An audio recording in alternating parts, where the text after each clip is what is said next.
This communist Chinese dictatorship now lectures Australia about human rights. In January, for instance, it claimed that Australia was some kind of hellish and racist and a bunch of war criminals, really, that goes around murdering Aborigines. First, take actions to combat racial discrimination, hate speech and violence, and protect the rights of ethnic minorities.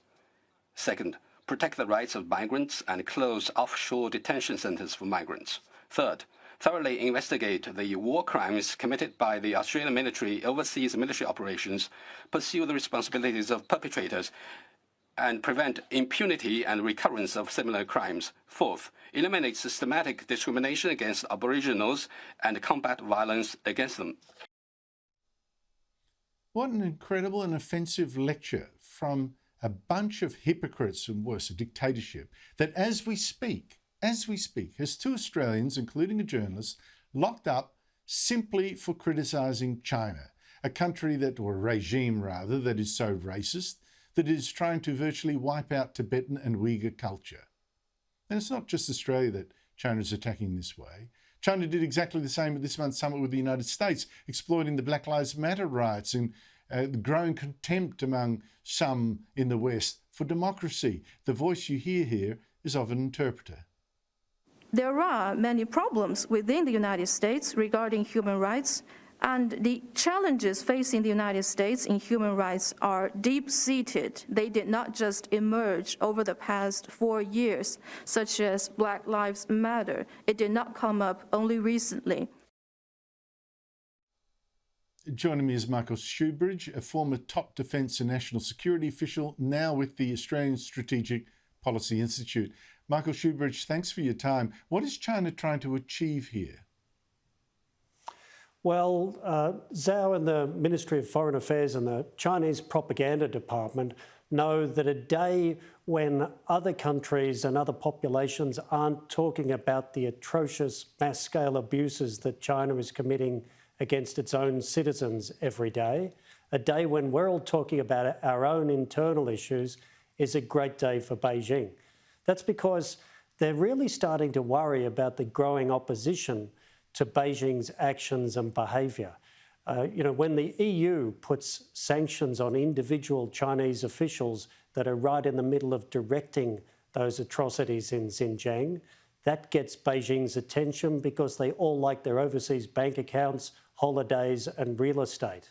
So there's growing concern that other countries are starting to see that we're all facing the same problem with China, and it's rooted into the behaviour of the Chinese government with abuses like the ones you listed, Andrew. So this is about distraction and misdirection.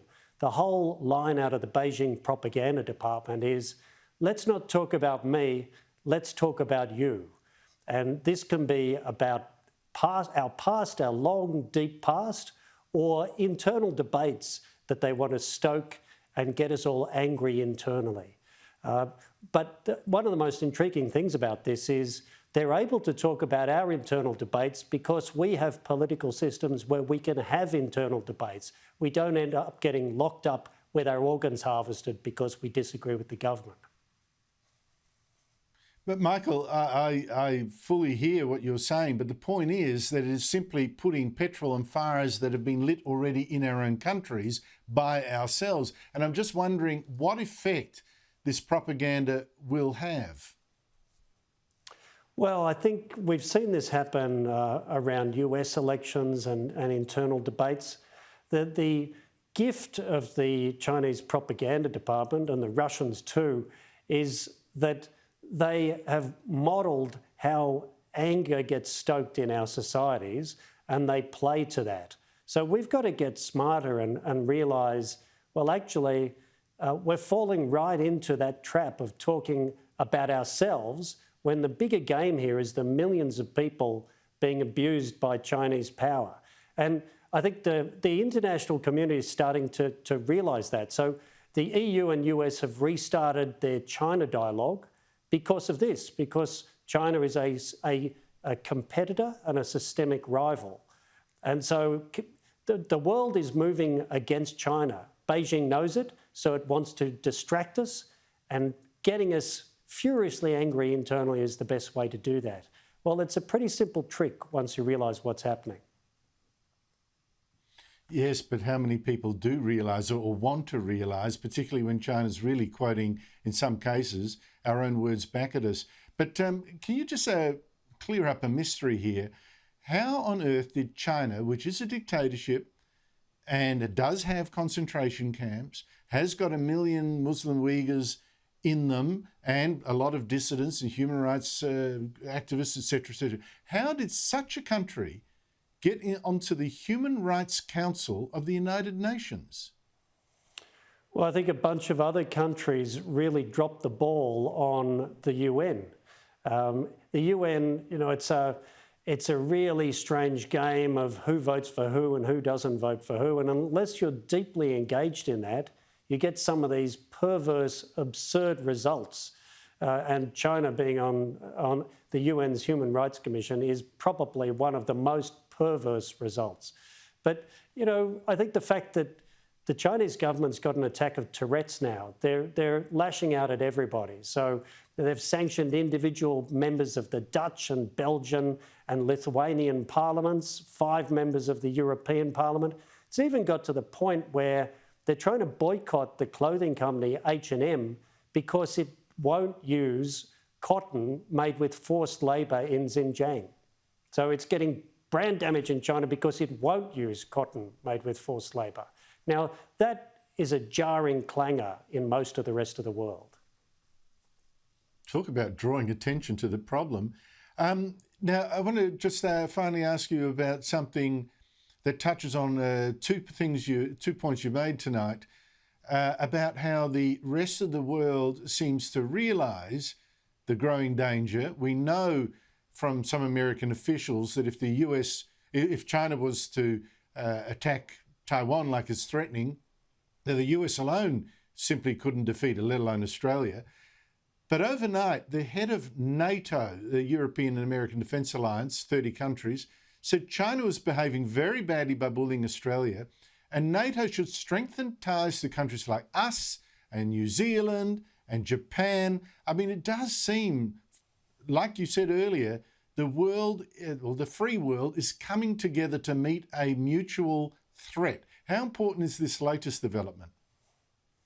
It's fundamental because, you know, NATO is a defence and military alliance, and to have the head of NATO realise that trade and economics are now part of strategy and national power is fantastic news. You know, that connection stops people saying, well, you know, all those abuses in Xinjiang and all that coercion of Australia around barley and wheat and students, that doesn't matter because it's not a military or strategic matter.